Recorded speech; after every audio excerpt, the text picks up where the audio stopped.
നേരത്തെ ഇട്ട് കൊടുപ്പാണോ? മണത്തോട് നാറും. എന്റെ മോൾ എവിടെ പോണു കൊച്ചാരോടെ?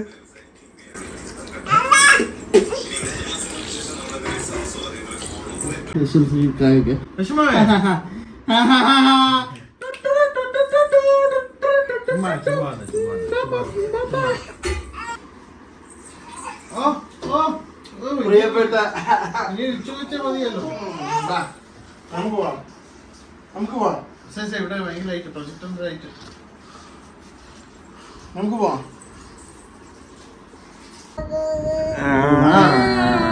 കേട്ടാമേ? ഓക്കെ. എല്ലാം എടുത്താ?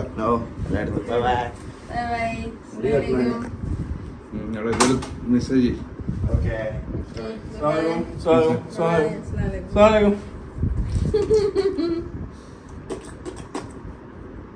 എന്ത് തരൂന്നാ ഇത്ര?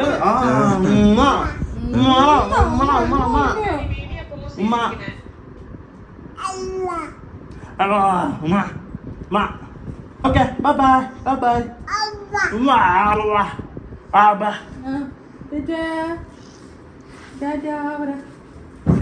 ബൈ.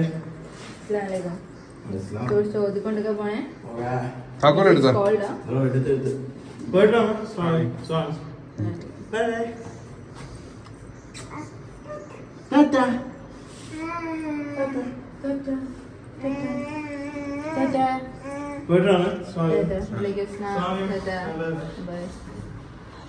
യാത്ര പറഞ്ഞ് ഇറങ്ങുന്നതിന് തൊട്ടും മുമ്പ് ചോദിച്ചുകൊണ്ടിരുന്നത് നാളെയും കൂടെ ലീവ് എടുക്കട്ടെ എന്നുള്ളതാണ് കാര്യം. നമ്മൾ നാളെയും കൂടെ അല്ലേ ഉള്ളൂ. അപ്പം നമ്മൾ പറഞ്ഞില്ല ഇനി ഏതായാലും നമ്മൾ നാളെ ഉച്ച കഴിഞ്ഞ് നമ്മൾ ഏതായാലും നമ്മൾ പോവും. അപ്പോൾ ഇനി അതുവരെ അത് കഴിഞ്ഞിട്ട് പിന്നെ അത്രയും സമയത്തിന് വേണ്ടി മാത്രമായിട്ട് ലീവ് എടുത്ത ആ ഒരു ലീവ് കളയണ്ടല്ലോ എന്ന് പറഞ്ഞു. പക്ഷേ അവന് ഇർസാന് പോകാൻ ഭയങ്കര മടിയായിരുന്നു. പ്രത്യേകിച്ച് സനയെ കൂടെ വിട്ടിട്ട് പോകാനായിട്ട് ഭയങ്കര മടിയായിരുന്നു. അപ്പോൾ എപ്പോഴിങ്ങനെ ഇറങ്ങുന്നതിന് തൊട്ടും വരെ ഇങ്ങനെ ചോദിച്ചുകൊണ്ടിരിക്കുക ലീവ് എടുക്കട്ടെ, അത് കഴിഞ്ഞിട്ട് പോവാം, അല്ലെങ്കിൽ ഇനി നാളെ രാവിലെ ഇവിടെ നിന്ന് ഓഫീസിൽ പോകാം. അപ്പോൾ സുൽത്താൻ പറഞ്ഞു ഇവിടെ രാവിലെ പോവുകയാണെങ്കിൽ ഭയങ്കര ട്രാഫിക്കാണ്, ഓഫീസിൽ സമയത്ത് എത്തില്ല. അപ്പോൾ അങ്ങനെ പറഞ്ഞാണ് രാത്രി 10 മണിക്ക് ശേഷമാണ് ഇർസ ഇവിടെ നിന്ന് ഇറങ്ങുന്നത് പോലും. അപ്പോൾ അങ്ങനെയായിരുന്നു നമ്മുടെ റിസാൻ്റെ വിശേഷം എന്ന് പറയുന്നത്. അപ്പോൾ റിസാൻ പോയി കഴിഞ്ഞപ്പോഴത്തേക്കും നമ്മുടെ സനമോള് പിന്നെ അടുത്ത കൊച്ചായിട്ടായി കളി. സുൽത്താൻ കുറേ കൊച്ചു കാറുകളുടെ കളക്ഷൻ ഉണ്ടല്ലോ, അപ്പോൾ സുൽത്താൻ അതിൽ നിന്ന് എടുത്ത് കൊടുക്കും, നമ്മുടെ സനമോൾ അത് വെച്ച് ഉരുട്ടി കളിക്കും. അപ്പോൾ അങ്ങനെ അവർ രണ്ടുപേരും കുറേ നേരമായിട്ട് അവരായിരുന്നു കളി. പിന്നെ സനമോളിന് കാറ് കിട്ടിക്കഴിഞ്ഞാൽ പിന്നെ വേറെ ഒന്നും വേണ്ട, അത് വെച്ച് തന്നെ ഫുൾ കളി. അപ്പോൾ ഇന്ന് നമ്മുടെ അവസാന ദിവസമാണ് ഇവിടെ ബാംഗ്ലൂരിൽ. അപ്പം അപ്പൂസ് നമ്മൾ വിളിച്ചിട്ടുണ്ടായിരുന്നു. അവ ഇന്ന് വർക്ക് ഫ്രം ഹോം അല്ല കഫേ ആണ്. അപ്പോൾ അങ്ങനെയാണെങ്കിൽ നമുക്ക് അവിടെ വെച്ച് നമുക്ക് മീറ്റ് ചെയ്യാം, എന്നിട്ട് നമുക്ക് റെസ്റ്റോറൻറ്റിൽ എവിടെയെങ്കിലും കഴിക്കാൻ പോകാം, പിന്നെ കുറച്ച് കറങ്ങാനൊക്കെ പോകാമെന്ന് പറഞ്ഞിട്ടുണ്ടായിരുന്നു. നമ്മുടെ സുൽത്താനാണെങ്കിൽ ഇന്ന് വർക്ക് ഉണ്ട്, അവനും വർക്ക് ഫ്രം ഹോമാണ്, പക്ഷേ കുറച്ച് മീറ്റിംഗ് ഉള്ള കാരണം കൂടെ വരാൻ പറ്റില്ല എന്ന് പറഞ്ഞിരുന്നു. അപ്പോൾ അങ്ങനെ ഞാനും ഫാബിയും സനമോളും കൂടെ അപ്പൂസിന് മീറ്റ് ചെയ്യാനായിട്ട് നമ്മളിവിടെ ബ്ലൂ ടോക്ക എന്ന് പറയുന്ന കഫേ ഉണ്ടായിരുന്നു, അവിടെ പോയി കുറച്ച് നേരം അവിടെ സ്പെൻഡ് ചെയ്തു. അപ്പോഴത്തേക്ക് അപ്പൂസിന് ചെയ്യാനുള്ള വർക്കൊക്കെ തീർത്തിട്ട് പിന്നെ കുറച്ച് നമ്മൾ കറങ്ങാനായിട്ട് നമ്മൾ പുറത്തേക്ക് പോയി. അപ്പോൾ ഇതൊക്കെ കഴിഞ്ഞിട്ട് ഉച്ചയ്ക്ക് ലഞ്ചിനുള്ള സമയമായി. പിന്നെ ബാംഗ്ലൂർ ട്രാഫിക് പറയണ്ടല്ലോ, അവിടെ റോഡിൽ തന്നെ കുറേ സമയം പോകും. അപ്പോൾ അങ്ങനെ നമ്മൾ ലാസ്റ്റ് റെസ്റ്റോറൻറ്റിലെത്തി. ഇവിടെ അത്യാവശ്യം നല്ല റിവ്യൂ ഉള്ള റെസ്റ്റോറൻറ്റ് എന്നാണ് പറഞ്ഞിട്ടുണ്ടായിരുന്നത്. അപ്പോൾ അങ്ങനെയാണ് നമ്മളിവിടെ വന്നത്. അപ്പോൾ ഇവിടെ വന്ന് ഇവിടുത്തെ ഗ്രിൽസൊക്കെ ട്രൈ ചെയ്യാമെന്ന് നമ്മൾ കരുതി. കൊള്ളായിരുന്നു ഇവിടുത്തെ ഫുഡ്. ആകെ എനിക്ക് പ്രശ്നമായിട്ട് തോന്നിയ കുറച്ച് സ്പൈസ് കുറച്ച് കൂടുതലായിരുന്നു, നമുക്ക് മാനേജ് ചെയ്യുന്നതിനായിട്ട് കുറച്ച് കൂടുതൽ ലെവലായിരുന്നു സ്പൈസ്. അപ്പോൾ ഇതൊക്കെ കഴിഞ്ഞ് അപ്പോഴത്തേക്ക് നമ്മുടെ സുൽത്താൻ വിളിച്ചു തുടങ്ങി, നമുക്ക് പോകാനുള്ള എയർപോർട്ടിലേക്ക് പോകാനുള്ള ടൈമായി. അവ ഓൾറെഡി ക്യാബ് ബുക്ക് ചെയ്തിട്ടുണ്ട്, 3:30 ക്യാബ് വരുമെന്ന് പറഞ്ഞ് എത്തിയിട്ടുണ്ട് താഴെ. ഇപ്പം നമ്മൾ ഇറങ്ങാൻ പോവാണ്. ശരി, അവിടെ ക്യാബിലെ ഡ്രൈവറായിട്ട് സംസാരിച്ചുകൊണ്ടിരിക്കാം. പോകണം നമ്മൾ വീട്ടിൽ ചാറ്റ. നമ്മളെവിടെ പോണ്? സുലു കൊച്ചെവിടെ? എവിടെ സുലു കൊച്ച? നമ്മളപ്പം രാവിലെ പോകുന്നതിന് മുമ്പ് തന്നെ എല്ലാം എടുത്ത് വെച്ചുകൊണ്ട് തന്നെ അധികം സമയമൊന്നും എടുത്തില്ല. കറക്റ്റ് വന്ന സമയത്ത് തന്നെ ക്യാബ് എത്തിയിട്ടുണ്ടായിരുന്നു, സാധനം എടുത്ത് നമ്മൾ ഇറങ്ങി.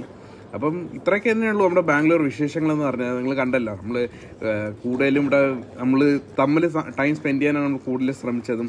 പിന്നെ മാക്സിമം നമുക്ക് ഷെയർ ചെയ്യാൻ പറ്റിയ വിശേഷങ്ങളൊക്കെ നമ്മൾ ഷെയർ ചെയ്തു. കുമ്മോട് ഓക്കെ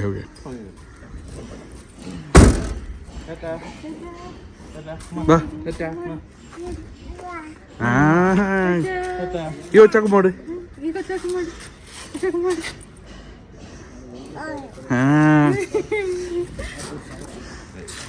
ഓക്കെ ശരി. OTP ഒന്നും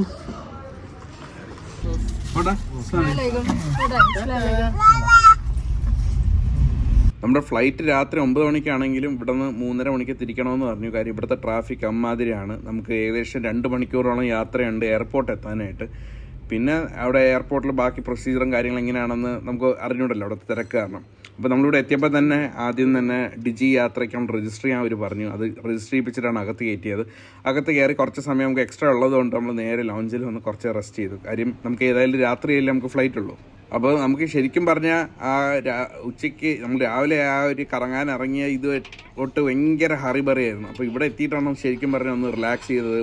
അപ്പോഴത്തേക്ക് നമുക്ക് സനമോക്ക് ഫുഡ് കൊടുക്കാൻ സമയമായി. അപ്പോൾ സനമോക്ക് അവിടെ നിന്ന് തന്നെ ഫുഡ് കുറച്ചൊക്കെ കൊടുത്തു തുടങ്ങി. അപ്പം എല്ലാം കഴിഞ്ഞ് അവർ വീണ്ടും നടന്നിട്ട് വരാമെന്ന് പറഞ്ഞു. ആ സമയം ഞാൻ അവിടെ തന്നെ നമുക്ക് ഫ്രഷ് ദോശ കൗണ്ടറും കോഫി കൗണ്ടറും ഉണ്ടായിരുന്നു. ഞാൻ ലൈറ്റായിട്ട് അത് മാത്രം കഴിച്ചിട്ട് നിൽക്കുകയായിരുന്നു. അപ്പം മൊത്തത്തിൽ കൊള്ളാം കേട്ടോ. നല്ല വലിയ എയർപോർട്ടാണ്. നമ്മൾ ശരിക്കും പറഞ്ഞാൽ ഇവിടെ നാട്ടിലാണ് നിൽക്കുന്നത് നമ്മളറിയില്ല, ആ രീതിയിലുള്ള എയർപോർട്ടായിരുന്നു കേട്ടോ. അപ്പോൾ ഇതെല്ലാം കഴിഞ്ഞ് വന്നപ്പോഴത്തേക്ക് നമുക്ക് ഗേറ്റ് ഓപ്പൺ ആയെന്ന് പറഞ്ഞ അനൗൺസ്മെൻറ്റ് വന്നു. അപ്പോൾ നേരെ നമ്മളിനി ഫ്ലൈറ്റ് ബോർഡ് ചെയ്യാനായിട്ട് പോവുകയാണ്. ഇത്രയൊക്കെ കണ്ടിട്ട് സനമൊക്കെ കാഴ്ചകളാണ്ട് മതിയായില്ല. എല്ലായിടത്തും ഇങ്ങനെ കൂവി വിളിച്ച് ഓരോന്നും നമ്മളെ വിളിച്ച് കാണിച്ചു തരുന്നതാണ് സനമോളുടെ ജോലി എന്ന് പറയുന്നത്. അപ്പോൾ പിന്നെ കൊച്ചു പിള്ളേരെ കൂടെ കണ്ടു കഴിഞ്ഞാൽ പിന്നെ പറയണ്ടല്ലോ. ക്ലാസ്സിൽ കൂടെ വെളിയിൽ പോകാൻ പോണോ? എന്തുണ്ടോ ഇവിടെ വെളിയിൽ?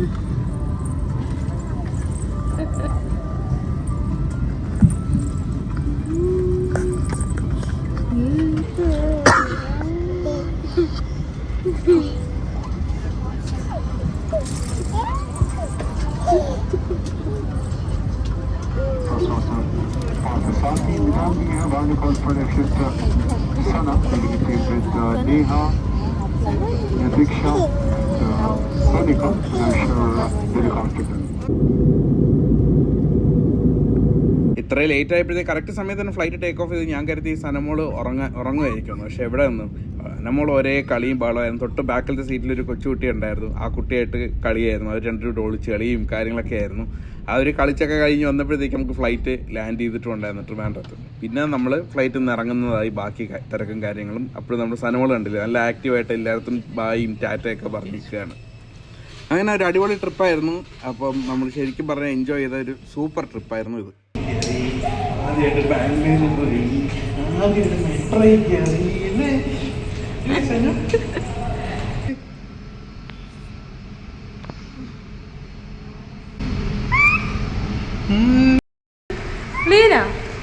ലാൻഡ് ചെയ്താ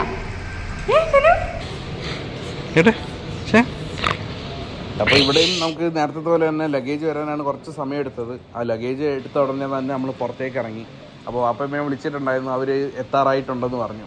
അപ്പോൾ നമ്മൾ പിന്നെ അകത്ത് അധികം നിൽക്കാനായിട്ട് നിന്നില്ല. നമ്മൾ പുറത്തേക്ക് ഇറങ്ങി. കറക്റ്റ് വെളിയിൽ ഇറങ്ങിയതും അവരുടെ വണ്ടി എത്തിയതും ഒരുമിച്ചായിരുന്നു. അപ്പോൾ ഇനി നമ്മളിവിടെ വണ്ടി കയറി ഇനി വേറെ എങ്ങോട്ടും ഇല്ല, നേരെ വീട്ടിൽ പോകണം. കുറച്ച് നല്ല ക്ഷീണമുണ്ട്, റെസ്റ്റ് എടുക്കണം. അസ്സലാമു അലൈക്കും.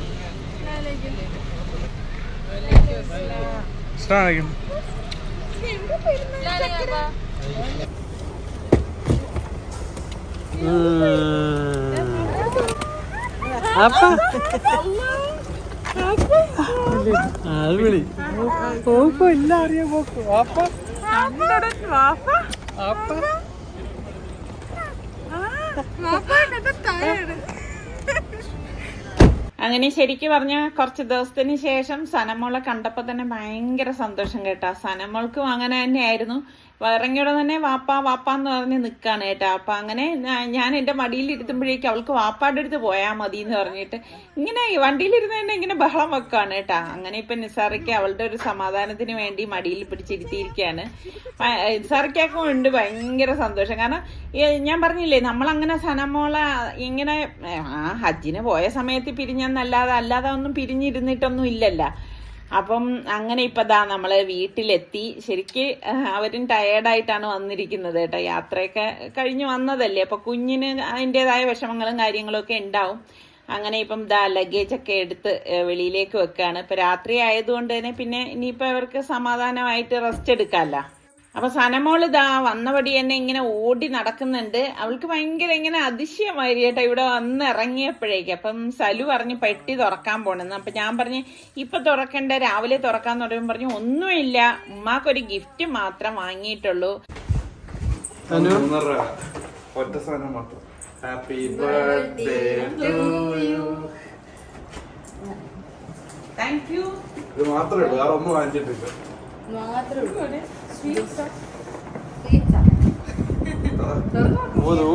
വെള്ളം താഴെ സ്റ്റിക്കർ ഉണ്ട്.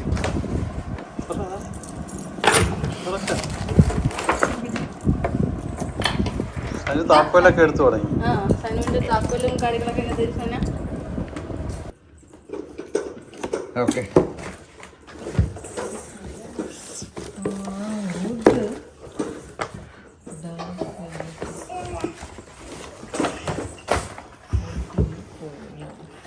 ഇത് ബോഡി ലോഷൻ, ഇത് ബോഡി മിസ്റ്റ്, ഇത് ബോഡി ലോഷൻ. സ്മെല്ലൊക്കെ ഇഷ്ടപ്പെട്ടോ നമുക്ക്? നമ്മളെല്ലാവരും കൂടെ ഒരുമിച്ച് സെലക്ട് ചെയ്തതാണ്.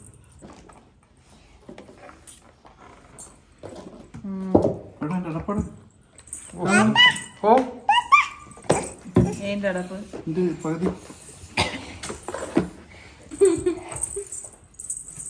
തന്നയുടെ മങ്കി എടുത്തരാ.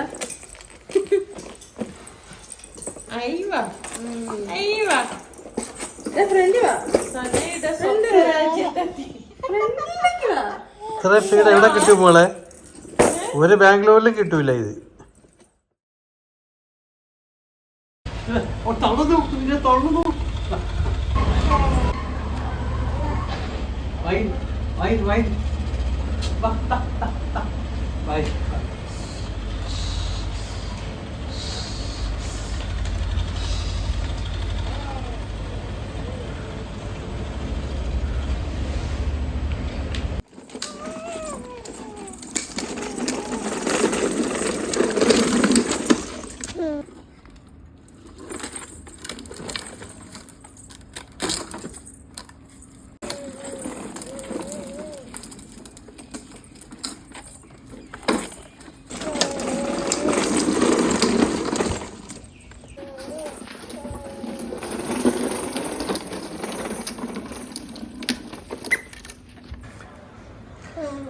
വാവ്.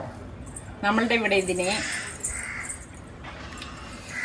അയണിച്ചക്ക, ആഞ്ഞിലിച്ചക്ക എന്ന് പറയും. നിങ്ങളുടെ അവിടെ ഇതിന് എന്ത് പേര് പറയും? അടിപൊളി.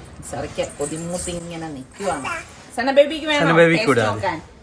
കയ്യില് അതെ, ഞാൻ ഇങ്ങനെ പിടിച്ചിട്ടുണ്ട് കേട്ടാ. ബിസ്മില്ല. അടിപൊളിയില്ലേ മോളെ? വേണ്ട മോളെ, ഇത് ഡേഞ്ചർ. ഇളക്കിയിട്ട് തരാം കേട്ടാ. സൂപ്പർ. അടിപൊളി. പ്രാവശ്യം ഈ അയിനച്ചക്ക കിട്ടി എത്ര പേരുണ്ടെന്ന് പറയണേ. ഇതതിന്റെ കുരു സനബേബിയുടെ മാറ്റി വയ്ക്കണം. നിങ്ങളൊക്കെ എങ്ങനെയാണ് ഈ കുരു കളയോ അതേ വറുത്തൊക്കെ ഉപയോഗിക്കും? ഇത് വറുത്ത് തിന്നാനുള്ള ടേസ്റ്റേ ഇപ്പോഴത്തെ പിള്ളേർക്കൊന്നും ഇതൊന്നും ഇതിന്റെ ഒന്നും ഗുണം അറിഞ്ഞൂടാ. ചക്കക്കുരുവിനെ കാട്ടി അടിപൊളിയാണ് ഇതിന്റെ അല്ലേ? അറിയുന്നവര് പറയട്ടെ. ഇത് ഇവിടെ ഒന്നും വെക്കാൻ പറ്റത്തില്ല, നമ്മളെ സനമുത്തുള്ളതുകൊണ്ട്. ഇല്ലടാ മുത്തേ. ഒരുപാട് നാളിന് ശേഷം ഞാൻ ഈ ഒരു കറി ഉണ്ടാക്കാൻ പോവാണ്. നമ്മുടെ പച്ച ഏത്തക്കായ കിട്ടിയിട്ടുണ്ടായിരുന്നു കേട്ടോ. അപ്പം ഇത് വച്ചിട്ടാണ് ഇത് റെഡിയാക്കണത്. ശരിക്കും നല്ല ടേസ്റ്റാണ്. ഭയങ്കര ഹെൽത്തി ആയിട്ടുള്ള ഒരു കറി എന്ന് തന്നെ പറയാം കേട്ടോ. അപ്പം കുട്ടികൾക്കൊക്കെ കൊടുക്കാനും നല്ലതാണിത്. അപ്പം ഞാൻ ദാ ഈ കായ ഇതുപോലെ ഒന്ന് കട്ട് ചെയ്തെടുക്കുകയാണ്. അപ്പം തോലൊന്നും ഞാൻ കളഞ്ഞിട്ടില്ല കേട്ടോ. ഇത് നല്ല നാടൻ കായുണ്ട്. നന്നായിട്ട് കഴുകിയെടുത്ത് എന്നിട്ടാണ് ഇതാ ഇതുപോലെ കട്ട് ചെയ്തെടുക്കുന്നത് കേട്ടോ. അപ്പം എന്നിട്ട് നമുക്ക് കുറച്ച് വെള്ളത്തിൽ ഇതൊന്ന് ഉപ്പ് ഇട്ടിട്ട് ഒന്ന് ഒരു 5 മിനിറ്റ് വെച്ചിരുന്ന ശേഷം ഞാനൊന്ന് വാഷ് ചെയ്തെടുക്കും. അങ്ങനെ ചെയ്യണമെന്ന് വെച്ചാൽ അതിലെ കറ പോകാൻ വേണ്ടിയിട്ടാണേ. പിന്നെ ഒരു 2 പച്ചമുളകും കൂടി അരിഞ്ഞെടുക്കണുണ്ട്. അതൊക്കെ നിങ്ങളുടെ എരിവിൻ്റെ പാകത്തിന് എടുത്താൽ മതി കേട്ടോ. 2 വെളുത്തുള്ളി അല്ലി ഒന്ന് ചതച്ചെടുക്കുകയാണ്. 2 മാത്രം മതിയാവും. വലുതായതുകൊണ്ടാണ് 2 എണ്ണം എടുത്തത്. ചെറുതാണെങ്കിൽ നിങ്ങളൊരു 3 or 4 എണ്ണം കൂടി എടുത്തേക്ക് കേട്ടോ. പ്രഷർ കുക്കറിലാണ് നമ്മളിത് റെഡിയാക്കി എടുക്കുന്നത്. ഇത് നമുക്കിപ്പോൾ ചോറ് വയ്ക്കണമെങ്കിൽ ചോറിൻ്റെ കൂട്ടത്തിൽ തന്നെ നമുക്ക് ഈ കറി പെട്ടെന്ന് റെഡിയാക്കാൻ പറ്റുന്നതാണ് കേട്ടോ.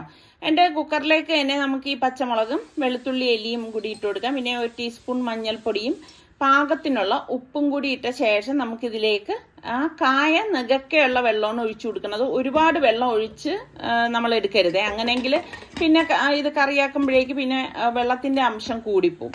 എന്നിട്ട് നമുക്ക് കുക്കർ മൂടി വെയിറ്റ് ഇട്ടിട്ട് 2 വിസിൽ വരെ വേവിച്ചെടുക്കാം. അപ്പോൾ ഈ സമയം കൊണ്ട് നമുക്ക് ഇതിന്റെ അരപ്പിന് വേണ്ടിയിട്ട് മിക്സിയുടെ ജാറിലേക്ക് നമുക്ക് തേങ്ങ ഇട്ട് കൊടുക്കാം. ഇതോടൊപ്പം തന്നെ 2 ചെറിയ ഉള്ളിയും 1/2 ടീസ്പൂൺ ചെറിയ ജീരകവും കൂടി എടുത്തിട്ടുണ്ട് കേട്ടോ. അപ്പോൾ അതേ വിസിൽ കേട്ടോണ്ടിരിക്കുകയാണ്. പിന്നെ ഒരു 5-6 കുരുമുളകും, മുഴുവനുള്ള കുരുമുളകാണ്, കുറച്ച് കറിവേപ്പിലയും കുറച്ച് മഞ്ഞപ്പൊടിയും കൂടി ഇതിലേക്ക് ഇട്ടിട്ട് ഒന്ന് കറക്കിയെടുക്കാം കേട്ടോ.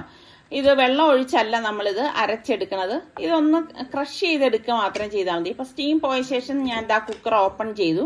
എന്നിട്ട് ഇതാ ഇത് കണ്ട, അതുകൊണ്ടാണ് ഞാൻ വെള്ളം കൂടുതൽ ഉപയോഗിക്കരുതെന്ന് പറഞ്ഞത്. അപ്പം ഇത്രയും മാത്രം മതിയാകും.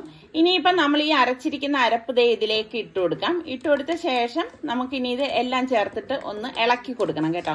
അപ്പം ഇത്രയേ ഉള്ളൂ, നമുക്ക് പെട്ടെന്ന് റെഡിയാക്കി എടുക്കാൻ പറ്റുന്ന നല്ല ഒരു കറിയാണ് ഇത്. അപ്പം അതാ ഇതുപോലെ ഒന്ന് ഇളക്കി കൊടുത്താൽ മാത്രം മതി കേട്ടോ. പിന്നെ ചില സമയങ്ങളിൽ ഞാനിത് താളിച്ചിടാറുണ്ട്. ഇന്നിപ്പം ഞാൻ അങ്ങനെ താളിച്ചിടുന്നില്ല. ഗ്യാസ് ഓൺ ചെയ്തിട്ട് നല്ലതുപോലെ ഒന്ന് ഇളക്കി കൊടുത്താൽ മതി. അപ്പം മറ്റ് കറികളുടെ ഒന്നും ആവശ്യമില്ല. ഇതാ കണ്ടില്ലേ, ഇതിപ്പം നമുക്ക് നല്ല കുറുകി വരും കേട്ടോ. നല്ല ടേസ്റ്റി ആയിട്ടുള്ള കറിയാണ്. അപ്പം നിങ്ങൾ ഇങ്ങനെ കായ കറി വെക്കുമ്പം ഈ രീതിയിൽ തന്നെയാണ് ഉണ്ടാക്കുന്നത്. അതേ ഇതിൻ്റെ കൂടെ മറ്റെന്തെങ്കിലുമൊക്കെ ആഡ് ചെയ്യുന്നുണ്ടോ? ഞാൻ ഇതിന് മുൻപ് ഉണ്ടാക്കിയപ്പോഴേക്ക് ചെറുപയർ പരിപ്പ്, പിന്നെ വൻപയർ, ഇതൊക്കെ വെച്ചിട്ടും ഞാൻ ഈ കറി ഉണ്ടാക്കിയിട്ടുണ്ട് കേട്ടോ. അപ്പം ചൂടോടുകൂടി തന്നെ ഞാനിത് സെർവ് ചെയ്യാനായിട്ട് പോവുകയാണ്. കണ്ടോ, നല്ല കണ്ടു കഴിഞ്ഞാൽ നമുക്ക് അവിയൽ എടുക്കുന്നത് പോലെ ഇരിക്കും. പക്ഷേ കഞ്ഞിയുടെ കൂടെ ആയാലും അല്ലെങ്കിൽ ചപ്പാത്തിയുടെ കൂടെ വരെയും കഴിക്കാൻ പറ്റിയൊരു അടിപൊളി കറിയാണ്. അപ്പം ട്രൈ ചെയ്യാത്തവർ ഈ രീതിയിൽ നിങ്ങൾ ട്രൈ ചെയ്ത് നോക്കണേ. നമ്മൾ കണ്ണിമാങ്ങ അച്ചാർ ഉണ്ടാക്കാൻ വേണ്ടി മാങ്ങ ഉപ്പിലിട്ടത് ഉണ്ടോ? ഇതിപ്പോൾ വെള്ളമൊന്നും അല്ല കേട്ടോ, ഈ ഉപ്പ് അലിഞ്ഞിറങ്ങിയതാണ്, അതാണ് ഇത്രയും. അപ്പോൾ പലരും ചോദിച്ചു ഉപ്പ് കൂടുതലല്ലേന്ന്. ഇനിയും ഇതിൻ്റെ പ്രോസസ്സ് ഉണ്ട്. അപ്പം അത് നിങ്ങൾ വീഡിയോ സ്കിപ്പ് ചെയ്യാതെ കണ്ടോണ്ടിരുന്നാൽ കാണാൻ പറ്റും. ഇപ്പം തന്നെ കണ്ടോ, നമ്മളിട്ട മാങ്ങയൊക്കെ ചുക്കി ചുളുങ്ങിയിട്ടില്ല. അതാ ഇവിടെ കണ്ടോ മാത്രം കണ്ടോ ആയി വന്നിട്ടേ ഉള്ളൂ. ഇതാ കളറൊക്കെ മാറി. ഇത് കണ്ടോ, നമ്മൾ ഒരു തുള്ളി വെള്ളം പോലും ഇതിലേക്ക് ഒഴിച്ചിട്ടില്ലായിരുന്നു. ഇനി ഇത് റെഡി ആകുന്ന സമയത്ത് ഇപ്പോൾ ഒരു 15 ദിവസമെങ്കിലും കുറഞ്ഞത് വേണം കേട്ടോ. എന്നിട്ട് ഞാൻ കാണിച്ചു തരേ.